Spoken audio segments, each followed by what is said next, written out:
Hello students, इस video में हम एक मोस्ट इम्पॉर्टेंट एग्जांपल करने जा रहे हैं जो कि हमारी लीनियर ट्रांसफॉर्मेशन एंड मैट्रिसेस की फर्स्ट एक्सरसाइज का इम्पॉर्टेंट क्वेश्चन है। इस एग्जांपल में हम दोनों जो टाइप 1 एंड टाइप 2 है उसका मिक्स्ड क्वेश्चन है ये। तो जिन्होंने पहले हमारा लेक्चर सेकंड और लेक्चर फोर्थ नहीं देखा है तो उनसे रिक्वेस्ट है पहले वो वीडियो देखिए इस वीडियो को छोड़ के, फिर ही आपको ये वाली वीडियो समझ में आएगी। क्योंकि ये मैं सॉल्व नहीं करवाऊँगी, ये सिर्फ मैं बुक से पढ़ाऊँगी। वो सिर्फ इसलिए क्योंकि ये दोनों पुराने मेथड्स जो हैं टाइप 1 टाइप 2 उनका कॉम्बिनेशन है। इसमें पहले टाइप 2 लगेगी, उसके बाद टाइप 1 का क्वेश्चन बनेगा। मतलब आपको एक मैट्रिक्स जो है वो दी हुई है रिलेटिव टू बेसिस। तो सीधे आपको मैट्रिक्स देख के ये नहीं बोलना कि मुझे सीधे मैट्रिक्स दी हुई है ट्रांसफॉर्मेशन निकालनी है, नहीं। पहले आपको क्या करना है, बेसिस जो है यूजुअल बेसिस का यूज़ करके और इस मैट्रिक्स का यूज़ करके एक ऑपरेटर निकालना है, ट्रांसफॉर्मेशन निकालनी है, मतलब टाइप 2 लगानी है। उसके बाद जो टाइप 2 का आंसर आएगा, मतलब जो लीनियर ऑपरेटर आएगा उसका और इस बेसिस का यूज़ करके अगेन मुझे एक मैट्रिक्स बनानी है। तो ध्यान से पेपर में क्वेश्चन को पढ़ना है, ये फटाफट से जल्दी में पढ़ के ये बेसिस लेके और इसको मैट्रिक्स लेके आपको ट्रांसफॉर्मेशन सीधे नहीं निकालना है। ये पहले टाइप 2 है, उसके बाद टाइप 1 है। ये सेकंड पार्ट है, तो सेकंड पार्ट आप खुद कीजिएगा, तो मैं सिर्फ फर्स्ट पार्ट ही आपको करवाऊंगी। ध्यान से देखिए, क्वेश्चन में लिखा है if the matrix of linear operator T linear operator है, उसकी मैट्रिक्स जो है वो गिवन है किसके लिए, यूजुअल बेसिस के लिए। यूजुअल बेसिस का मतलब R3 के लिए यूजुअल बेसिस हमारे क्या होंगे, E1 E2 E3 है ना। यूजुअल बेसिस मेरे होंगे E1 E2 E3। तो E1 E2 E3 का यूज़ करके और ये मैट्रिक्स का कोफिशिएंट रिलेटिव मैट्रिक्स का यूज़ करके मैं सबसे पहले लीनियर ऑपरेटर यानी कि ट्रांसफॉर्मेशन मुझे पता करनी है, मतलब टाइप 2 लगाना है। उसके बाद जो आंसर आएगा टाइप 2 का, मतलब जो ट्रांसफॉर्मेशन आ जाएगी उस ट्रांसफॉर्मेशन और इस बेसिस को लेके मुझे टाइप 1 का क्वेश्चन करना है, मतलब अगेन एक मैट्रिक्स बनानी है। ठीक है, तो ध्यान रखिएगा, इसमें टाइप 2 पहले लगेगी, उसके बाद टाइप 1 लगेगी। तो इस तरह से हमारा क्वेश्चन शुरू होता है कि यूजुअल बेसिस मैंने सबसे पहले ले लिए और ट्रांसफॉर्मेशन जो है रिलेटिव मुझे दे रखी है। तो ट्रांसफॉर्मेशन का टाइप 2 में शुरुआत करते हैं। बेसिस दे रखे हों, ट्रांसफॉर्मेशन मैट्रिक्स जो रिलेटिव मैट्रिक्स है वो दे रखी हो। सबसे पहले कोफिशिएंट मैट्रिक्स बनाई जाती है जो कि इसका ट्रांसपोज करके बनाई जाती है। मतलब जो रो है वो कॉलम बन जाएगा, जो रो सेकंड रो है वो second column, third row third column. ये कोफिशिएंट मैट्रिक्स है, तो इसका मतलब ये कैसे बनी होगी, ट्रांसफॉर्मेशन में जब मैंने 1 0 0 पुट किया देन ये कोफिशिएंट्स होंगे और ये उसके साथ E1 E2 E3 जो हैं वो उसके वेक्टर्स होंगे, है ना। तो ये इस तरह से बन जाएगी। टी में जब मैंने ट्रांसफॉर्मेशन में मैंने बेसिस का पहला एलिमेंट E1 फिल किया, तो E1 फिल करने के बाद मुझे कोफिशिएंट मैट्रिक्स की पहली रो 1 -1 एंड 1 बाहर रखनी है और अंदर साथ में मल्टीप्लिकेशन किसके साथ करवा रही हूँ, जो बेसिस के बाकी एलिमेंट्स हैं, है ना, उनके साथ। तो ये इमेज बन जाएगी। इसको सॉल्व भी करना है, टाइप 2 में मैंने अच्छे से समझाया था लेक्चर नंबर 4 में, है ना। तो मुझे इसको सॉल्व करना है, सॉल्व करके मुझे इमेज का पता चल जाएगा कि मेरी इमेज आएगी क्या।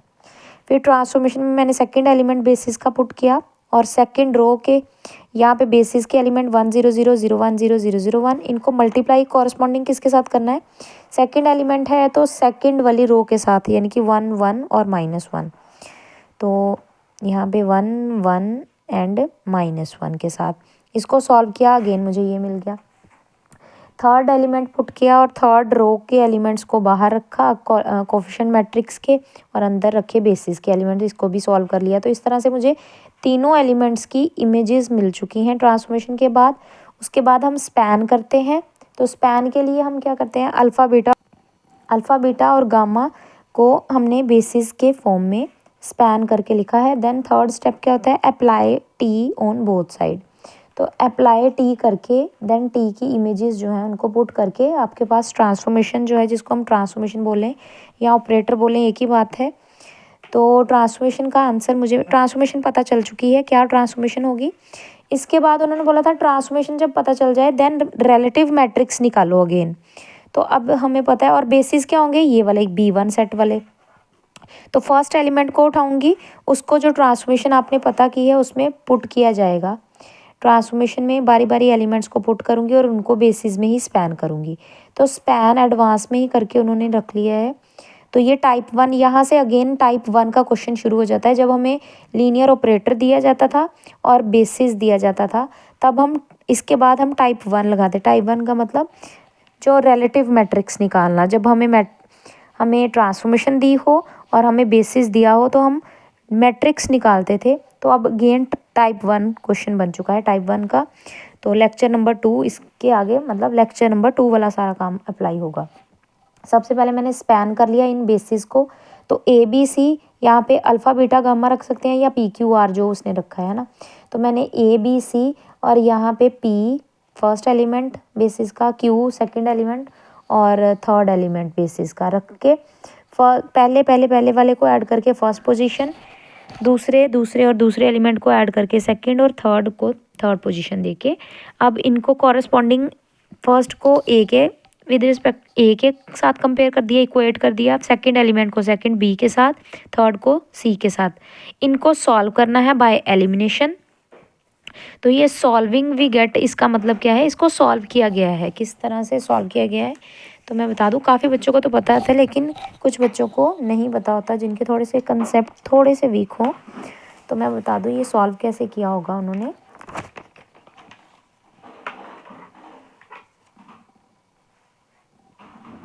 तो ये तीनों इक्वेशंस पहले तो लिख लेंगे। जो हमारी तीनों इक्वेशंस हैं ये फर्स्ट को फर्स्ट के साथ कंपेयर करके, सेकंड को सेकंड, थर्ड के साथ कंपेयर करके जो तीनों इक्वेशंस बनी हैं उनको मैंने लिख दिया है।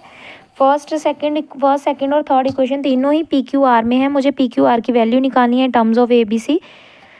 तो सबसे पहले मैं क्या करूँगी, फर्स्ट, और आपकी मर्जी है किन्हीं दो इक्वेशन का यूज़ करके दो वेरिएबल बनाने हैं। मतलब मैं फर्स्ट और सेकंड इक्वेशन को सिलेक्ट करती हूँ, जिसमें से मैं पहले आर को एलिमिनेट कर लेती हूँ और पी क्यू में आंसर बना लेती हूँ। मतलब फर्स्ट और सेकंड इक्वेशन का यूज़ करना है। तो मैं फर्स्ट और सेकंड का यूज़ करके पहले मैं p plus Q plus are equals to a है, 2p plus Q plus r 2r equals to b है। तो हम चाहें तो पहले p या q को किसी एक वेरिएबल को एलिमिनेट करना है, सीधी बात है। फर्स्ट सेकंड और थर्ड में से किसी एक को रिमूव करना है। तो मैंने r को रिमूव करने का डिसाइड किया है। तो जो फर्स्ट इक्वेशन है ये फर्स्ट, ये सेकंड, तो जो फर्स्ट है उसको मैं मल्टीप्लाई कर देती हूँ 2 से। क्यों 2 से? क्योंकि मुझे पता है यहाँ आर के साथ 2 लगा है, इसके साथ नहीं है, तो 2 के साथ मल्टीप्लाई कर दूँगी। ये 2p plus 2q plus 2r बन जाएगी इक्वल्स टू 2a। और यहाँ पे 2p plus q plus 2r equals to b। तो ये साइन चेंज हो जाएंगे क्योंकि माइनस हो रहा है, तो ये बन जाएगा यहाँ पे q की वैल्यू आ गई सीधे 2a माइनस b, सीधे q की वैल्यू आ गई।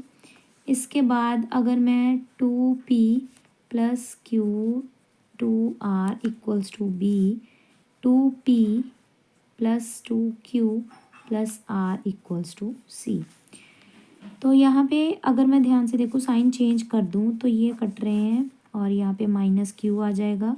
ये मैंने सेकंड इक्वेशन लिखी थी और ये थर्ड लिखी थी। तो इसमें से मुझे अगेन b माइनस सी, तो यहाँ पे q की वैल्यू अगर मैं पुट कर दूँ तो r की वैल्यू मिल जाएगी b minus C plus q और r b minus C plus q की जगह पे q की वैल्यू पुट कर देती हूँ 2a माइनस b, है ना। तो यहाँ से r की वैल्यू मुझे मिल गई twice of a minus plus minus ये कैंसिल हो जाएगा तो सिर्फ c बचेगा। r की वैल्यू भी मिल गई मुझे जो कि है 2a माइनस सी। q की भी वैल्यू मुझे मिल चुकी है जो कि है twice of a minus b। अब b की वैल्यू रह गई, तो ये जो फर्स्ट इक्वेशन है इसमें पुट कर देती हूँ p plus Q plus are equals to, अगर a है तो ये फर्स्ट इक्वेशन में, तो p की वैल्यू क्या होगी a minus Q minus R. तो इसका मतलब a माइनस क्यू की जगह पे q की वैल्यू सब्सटीट्यूट कर दूंगी 2a minus b minus r, तो r की जगह पे r की वैल्यू। तो जिन बच्चों को तो एलिमिनेशन लगाना अच्छे से आता है, इक्वेशन से वैल्यूज़ पता करनी, तो उनके लिए नहीं है, वो इस पार्ट को स्किप कर सकते थे। लेकिन जिनको नहीं कंसेप्ट क्लियर मैं उनके लिए सॉल्व कर रही हूँ। प्लस सी, तो यहाँ से मुझे ए की वैल्यू मिल जाएगी -3a और प्लस बी प्लस सी।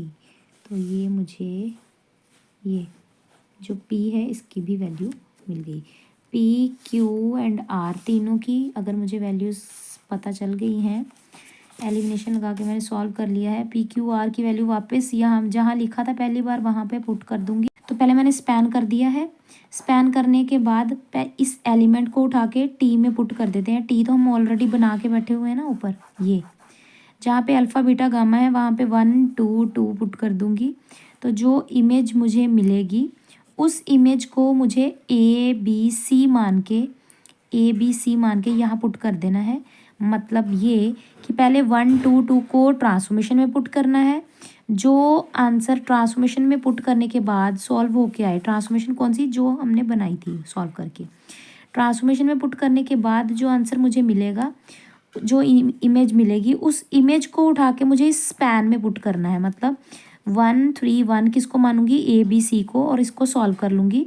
अंदर नहीं भेजना, सिर्फ कोफिशेंट्स तक की मतलब है अपने को, अंदर नहीं सॉल्व करना, क्योंकि सॉल्व करूँगी तो दोबारा यही बनेगा, उसका कोई फ़ायदा नहीं है। मुझे कोफिशेंट्स चाहिए। तो अगेन मैंने यहाँ पे ये जो ट्रांसफॉर्मेशन है, ट्रांसफॉर्मेशन में 1 1 2 ये एलिमेंट पुट किया। पुट करने के बाद ट्रांसफॉर्मेशन में पुट करने के बाद इसको सॉल्व किया। जो इमेज आएगी उस इमेज को अगेन इस इक्वेशन स्पैन वाली में पुट करना है। सॉल्व नहीं करना, सिर्फ कोफिशेंट्स ही चाहिए।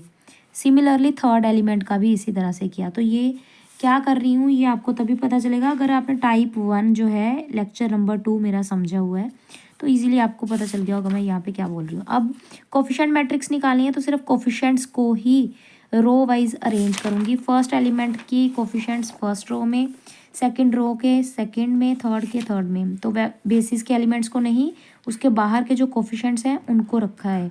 तो ट्रांसफॉर्मेशन जो है वो मेरी रिलेटिव मैट्रिक्स जो है वो मेरी कोफिशिएंट मैट्रिक्स का ट्रांसपोज होती है। तो सिंपल लास्ट में मैंने ट्रांसपोज किया। यहाँ पे फर्स्ट पार्ट आपका ख़त्म। इसके बाद अगेन सेकंड पार्ट जो कि सिमिलर है बिल्कुल इसी क्वेश्चन जैसा। तो ध्यान से क्वेश्चन पढ़ना है। सीधे क्वेश्चन देख के कि मैट्रिक्स दी है और बेसिस दिए हैं तो लग जाओ आप ट्रांसफॉर्मेशन निकालने, तो बिल्कुल गलत हो जाएगा क्वेश्चन। ध्यान से पढ़ना है। पहले बोला क्या है, मैट्रिक्स दी है, बेसिस यूजुअल यूज़ करने हैं। यूजुअल बेसिस मतलब E1 E2 E3, are cube है तो यूजुअल बेसिस होंगे E1 E2 E3। E1 E2 E3 का मतलब 1 0 0 0 1 0 0 0 1। ठीक है, तो बिल्कुल ध्यान से अच्छे से क्वेश्चन को पढ़ना है। ये क्वेश्चन मैंने इसीलिए बुक से ही करवा दिया है क्योंकि ये क्वेश्चन मैं इसकी जो प्रैक्टिस है वो पहले करवा चुकी हूँ। टाइप 1 टाइप 2 इकट्ठे होके आए हैं इस क्वेश्चन में। पहले टाइप 2 लगेगी यूजुअल बेसिस और मैट्रिक्स का यूज़ करके, फिर जो ट्रांसफॉर्मेशन आ जाएगी उस पर टाइप 1 अप्लाई करनी है और बेसिस कौन से रखने हैं, ये B1 वाले। ठीक है, तो अगर कोई डाउट होगा तो आप कमेंट सेक्शन में मुझसे पूछ सकते हैं। Thanks for watching my video.